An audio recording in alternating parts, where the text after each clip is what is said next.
अस्सलाम वालेकुम स्टूडेंट्स जैसे कि आप लोग हमने बीएस केमिस्ट्री जो है वो 8th सेमेस्टर शुरू किया हुआ है, जिसमें हम फूड एंड ड्रग केमिस्ट्री जो है वो पढ़ रहे हैं। तो स्टूडेंट्स, इससे पहले हमने जो है वो T analysis, milk analysis, butter analysis, बहुत सारी चीज़ों के हमने एनालिसिस किए हैं। तो नेक्स्ट हमारा जो टॉपिक है वो है ड्रग्स एंड क्लासिफिकेशन। जो ड्रग्स हैं और उनकी क्लासिफिकेशन जो है ये हमने करनी है। तो सबसे पहले हम देखते हैं व्हाट आर ड्रग्स। तो सबसे पहले definition, a drug is any chemical substance that when taken into the body produces a biological affect. हाँ जी, तो कहा जा रहा है कि ड्रग जो है ये एक ऐसी केमिकल सब्सटेंस है जो बॉडी में जाके बायोलॉजिकल अफेक्ट जो है वो प्रोड्यूस करती है। Drugs are used to prevent, diagnose, control और cure diseases and to relieve symptoms और इम्प्रूव हेल्थ। ड्रग्स जो हैं ये हमें बीमारी से बचाती हैं। इसी तरह से इसके अलावा ड्रग्स जो हैं वो बीमारी का पता लगाने के लिए, बीमारी का इलाज करने के लिए और बीमारी की जो अलामात हैं उनसे छुटकारा पाने के लिए और हेल्थ को इम्प्रूव करने के लिए जो है वो इस्तेमाल की जाती हैं। इसके बाद है कि bloods are classified into natural, synthetic, semi synthetic and biological based on source. जो ड्रग्स हैं हमारे पास ये मुख्तलिफ जो है वो इन टाइप की हैं। जैसे इनकी सबसे पहली क्लासिफिकेशन है classification on the based on source. तो बेस्ड ऑन सोर्स की अगर हम बात करें तो इसमें हमारे पास नेचुरल जो है वो ड्रग्स आ जाती हैं, सिंथेटिक आ जाती हैं, इसी तरह से सेमी सिंथेटिक और बायोलॉजिकल होती हैं। इसी तरह से अगर हम फार्माकोलॉजिकल अफेक्ट की बेस पे अगर हम ड्रग्स की जो है वो बात करें तो हमारे पास आती हैं एनाल्जेसिक, एंटीबायोटिक्स और एंटीपायरेटिक्स। तो ये हमारे पास जो है कुछ फार्माकोलॉजिकल बेस जो हैं ये ड्रग्स हैं। इसी तरह से अगर हम और ड्रग्स की क्लासिफिकेशन की बात करें तो हमारे पास कुछ केमिकल स्ट्रक्चर बेस जो है ड्रग्स होती हैं। इसी तरह से थेरापायोटिक यूज़ की बेस पे जो है वो ड्रग्स होती हैं और इसी तरह से मोड ऑफ एक्शन की बेस पे जो है वो ड्रग्स होती हैं। In food and drug chemistry drugs are studied for their chemical composition, mechanism of action, therapeutic uses and side effects. अब फूड और ड्रग केमिस्ट्री में हम ड्रग्स को इसलिए स्टडी करते हैं ताकि हम ड्रग्स की कंपोजिशन जान सकें, उसका मैकेनिज़्म जान सकें, उसका यूज़ जान सकें और उसके जो है वो साइड इफ़ेक्ट्स का पता लगा सकें। They may act on specific cells, enzymes और receptors in the body to bring about desired physiological changes. अब ये जो ड्रग्स होती हैं ये स्पेसिफिक सेल्स को अफेक्ट करती हैं, एंजाइम्स को, रिसेप्टर्स को, जो कि हमारी बॉडी के अंदर होते हैं और हमारी ख्वाहिश के मुताबिक जो है हम उनको जो है वो चेंज करवा सकते हैं।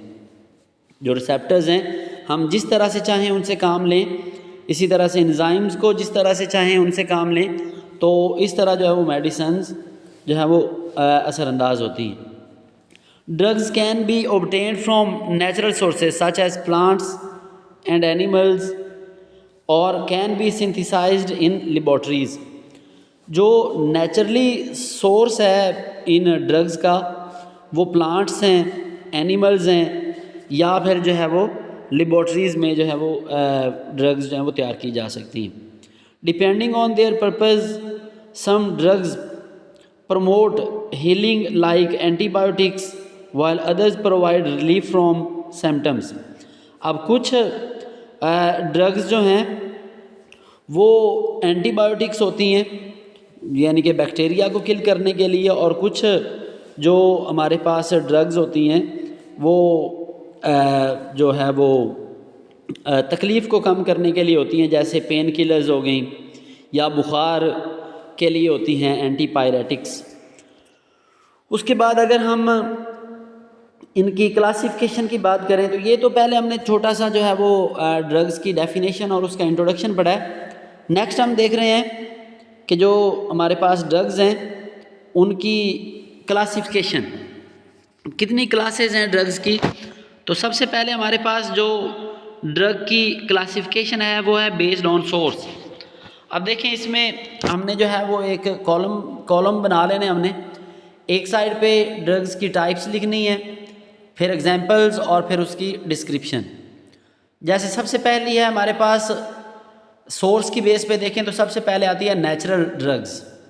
नेचुरल ड्रग्स वो होती हैं जो कुदरती तौर पे हासिल होती हैं। डिस्क्रिप्शन में देखें ऑब्टेन्ड फ्रॉम प्लांट्स, एनिमल्स और मिनरल्स। तो ये जो है वो कुदरती तौर पे जो है वो हासिल की जाती हैं। और इनकी एग्जांपल्स देखें तो मॉर्फिन ये ओपियम से हासिल होती है, ये जिसे हम अफ़ीम कहते हैं। तो अफ़ीम जो है वो एक ट्री होता है, उससे ये मॉर्फिन बनाई जाती है।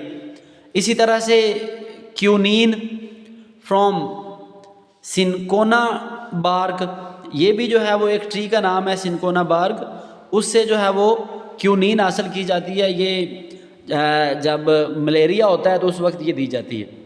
इसी तरह से सेमी सिंथेटिक ड्रग्स। अब सेमी सिंथेटिक ड्रग्स जो हैं वो कहाँ से हासिल होती हैं? Chemically modified natural drugs to improve effectiveness. अब देखें ये जो हैं वो ड्रग्स हैं जो मुकम्मल तौर पे जो है वो कुदरती तौर पे तो हासिल नहीं होती, लेकिन ये है कि ये कुदरती मेडिसिन जो होती हैं उनके अंदर थोड़ी बहुत चेंजिंग करके जो है वो बना ली जाती हैं। जैसे हीरोइन ये मॉर्फिन से हासिल की जाती है, और इसी तरह से एम्पिसिलिन जो है ये पेनिसिलिन से हासिल की जाती है। इसी तरह से नेक्स्ट अगर हम इनकी बात करें तो सिंथेटिक ड्रग्स जो है ये मुकम्मल तौर पे जो है वो लेबॉर्ट्रीज़ के अंदर बनाई जाती हैं, fully prepared in laboratories by chemical synthesis. अब इनके एग्जांपल्स देखें तो पैरासीटामोल हो गई, एस्प्रिन हो गई। इसी तरह से अगर हम सोर्स की बेस पे ड्रग्स की नेक्स्ट टाइप देखें तो बायोटेक्नोलॉजिकल या फिर बायोलॉजिकल ड्रग्स, ये कैसे हासिल होती हैं? ये जो है वो लिविंग ऑर्गेनिजम्स से प्रोड्यूस होती हैं। आप लोगों ने बायोटेक्नोलॉजी सुना होगा कि इसमें हम क्या करते हैं, इसमें हम लिविंग ऑर्गेनिजम्स को यूज़ करके इंसानी फलाह बहबूद के लिए कुछ जो है वो ड्रग्स बना लेते हैं। तो इस तरह से हासिल होने वाले ड्रग्स को क्या बोलेंगे? Biotechnological drugs. इसमें भी इंसुलिन आ जाती है, मोनोक्लोनल एंटीबॉडीज़ आ जाती हैं। इसके बाद हमारे पास जो ड्रग्स की क्लासिफिकेशन नेक्स्ट है, पहले हमने पढ़ ली है बेस्ड ऑन सोर्स, अब हम पढ़ने लगे हैं बेस्ड ऑन केमिकल स्ट्रक्चर। अगर हम स्ट्रक्चर की बेस पे इनकी बात करें तो एक साइड पे हम क्लास लिखेंगे और दूसरी साइड पे इनके एग्जांपल्स लिखेंगे। अब स्ट्रक्चर की बेस पे ये होगा कि हम जो भी मेडिसिन बनाएंगे वो किसी एक ही फंक्शनल ग्रुप पर मुश्तमिल होंगी। जैसे अल्कनाइड्स वो मेडिसिन होती हैं जिनमें फंक्शनल ग्रुप जो है वो सेम होता है, जैसे मॉर्फिन, कैफीन, निकोटीन, तो ये सारी जो हैं वो अल्कनाइड्स होती हैं। इसी तरह से अल्कोहल्स जैसे एथानॉल, ग्लिसरॉल, इनमें भी फंक्शनल ग्रुप सेम होगा। ईथर्स में जितनी भी मेडिसिन आएंगी उन सब के अंदर जो है वो ईथर मौजूद होगा, जैसे एस्प्रिन। इसी तरह से ईथर्स में जो है वो एस्टर्स में एस्प्रिन आ जाती है और ईथर्स में डाईइथाइल ईथर। इसी तरह से सल्फोनामाइड्स में अगर हम एग्जांपल देखें तो सल्फा डाईअज़ाइन। इसी तरह से स्टीरॉयड्स में जो है वो कॉर्टिसोल वगैरह वगैरह जो हैं ये शामिल हैं। ये जो मेडिसिन हमने पढ़ी हैं ये हैं स्ट्रक्चर बेस। उसके बाद हमारे पास नेक्स्ट जो टाइप्स आती है वो है बेस्ड ऑन फार्माकोलॉजिकल इफेक्ट। अब फार्माकोलॉजिकल इफेक्ट का क्या मतलब होता है, how they act on body, यानी कि फार्माकोलॉजिकल इफेक्ट से मुराद है कि जब हम ये वाली ड्रग्स जो हैं वो खाएंगे तो बॉडी के ऊपर इनका क्या इफेक्ट होगा। जैसे हमारे पास होती हैं एनाल्जेसिक्स जितनी भी मेडिसिन होती हैं ये पेन रिलीफ करती हैं, जैसे पैरासीटामोल, ब्रूफन। इसी तरह से एंटीपायरेटिक्स ये फीवर को रिड्यूस करती हैं, जैसे हमारे पास होगी एस्प्रिन, पैरासीटामोल। एंटीबायोटिक्स ये क्या करती हैं, ये बैक्टीरिया को जो है वो किल करती हैं, जैसे पेनिसिलिन, एरिथ्रोमाइसिन। इसी तरह से एंटीसेप्टिक्स जो हैं ये बॉडी के ऊपर जो माइक्रो ऑर्गेनिजम्स होते हैं उनको किल करती हैं, जैसे आयोडीन हो गई, पेट्रोल हो गया। इसी तरह से एंटासिड्स होती हैं ये जो मैदे की तेज़ाबियत होती है, स्टोमिक एसिडिटी को ये ख़त्म करती है। इसके लिए मैग्नीशियम हाइड्रोक्साइड या रेनिटिडीन ये मेडिसिन जो है वो दी जाती हैं। एंटीहिस्टामीन्स क्या होती हैं, ये एलर्जी को ख़त्म करती हैं। इनमें जो है वो सिट्रीजीन, इसी तरह से डाइफिनहाइड्रीन, तो ये वाली जो है ये मेडिसिन दी जाती हैं। इसी तरह से सुकून के लिए या फिर नींद लाने के लिए जो मेडिसिन दी जाती हैं उनको कहा जाता है सेडाटाइव्स में डाइएज़ेपाम जो है ये उसकी एग्जांपल होगी। नेक्स्ट आ गया हमारे पास एंटीडिप्रेसेंट्स मीन हमारे ये मूड को जो है वो चेंज करने के लिए दी जाती हैं, जैसे फ्लोक्साटीन। इसी तरह से एंटी कैंसर ड्रग्स ये कैंसर वाले सेल्स को जो है वो ख़त्म करने के लिए दी जाती हैं, एग्जांपल्स देख लीजिएगा। इसी तरह से एंटी डायबिटिक ड्रग्स ये ब्लड शुगर को कंट्रोल करने के लिए दी जाती हैं, जैसे इंसुलिन इसकी एग्जांपल है। तो ये जितनी भी एग्जांपल्स थी, जितनी भी हमने मेडिसिन पढ़ी हैं, ये वो वाली मेडिसिन हैं जो फार्माकोलॉजिकल इफेक्ट की बेस पे बनाई जाती हैं। नेक्स्ट हमारे पास आ जाती है यूज़ की बेस पे थेराप्यूटिक यूज़ बेस्ड मेडिसिन। तो इनमें हमारे पास कार्डियोवैस्कुलर ड्रग्स होती हैं, जैसे एग्जांपल जो है वो डायग्नोक्सिन, इसी तरह से प्रोप्रानोलोल। नेक्स्ट रिस्पायरेटरी ड्रग्स होती हैं, इसी तरह से जो रिस्पायरेटरी सिस्टम के लिए जो है वो होती हैं। कार्डियोवैस्कुलर दिल की बीमारियों के लिए होती हैं। गैस्ट्रो इंटेस्टिनल ड्रग्स ये जो हमारी आंतें होती हैं, अगर उनमें कोई ख़राबी है तो उस वक्त ये वाली मेडिसिन यूज़ की जाती हैं। Nervous system drugs, nervous system की बीमारियों के लिए। हार्मोनल ड्रग्स, और इसी तरह से डर्माटोलॉजिकल ड्रग्स। डर्माटोलॉजिकल होती हैं जो हमारी बॉडी के ऊपर जो है जैसे एलर्जी हो जाए तो उसके लिए। लास्ट हमारे पास क्लासिफिकेशन है based on mode of action, enzyme inhibitors. अब देखें, अगर हमारी बॉडी के अंदर एंजाइम्स जो हैं वो ज़्यादा एक्टिव हो जाएं तो उनको ब्लॉक करने के लिए एंजाइम इनहिबिटर ड्रग्स दी जाती हैं, जैसे सल्फर ड्रग्स। इसी तरह से रिसेप्टर एग्नोसिस। अब ये वाली जो हैं हमारे पास ड्रग्स, ये रिसेप्टर्स को एक्टिवेट करने के लिए दी जाती हैं। जैसे मैं आपको मिसाल देता हूँ कि अगर कोई एक जो है वो पेशेंट है, वो डेली बेसिस पे कोई मेडिसिन लेता है तो आहिस्ता आहिस्ता उसका जो है वो असर ख़त्म होना शुरू हो जाएगा। अब उस मेडिसिन को जो है वो हम जब उसे देंगे तो मेडिसिन उसके ऊपर असर नहीं करेगी।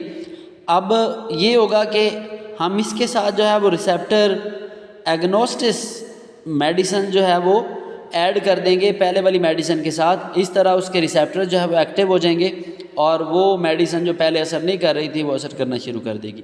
इसी तरह से रिसेप्टर एंटागोनिस्ट्स, ये वाली जो मेडिसिन होती हैं रिसेप्टर को दोबारा ब्लॉक करने के लिए होती हैं। जैसे देखें, एक मेडिसिन है उसके जो है वो हमारी बॉडी के ऊपर दो इफ़ेक्ट हैं। जैसे फ़र्ज़ करें कि वो बुखार को भी सही करती है और मैदा के ऊपर जो है वो असर डालती है। अब जब वो मेडिसिन खाएगा, अब उसका बुखार उतर गया लेकिन उसका मैदा ख़राब हो जाएगा, तो मैदे इस मेडिसिन को जो है वो इसलिए दिया जाता है ताकि रिसेप्टर जो हैं, जो मैदा ख़राब हुआ था वो ख़राब ना हो, उसके जो रिसेप्टर्स हैं ब्लॉक हो जाएं। तो ये स्टूडेंट आज का हमारा टॉपिक था जिसमें हमने ड्रग्स और क्लासिफिकेशन ऑफ ड्रग्स जो है उसको बड़ी डिटेल के साथ पढ़ा है। इसको आप लोगों ने स्टूडेंट अच्छे तरीके से याद करना है। ओके, अल्लाह हाफिज़।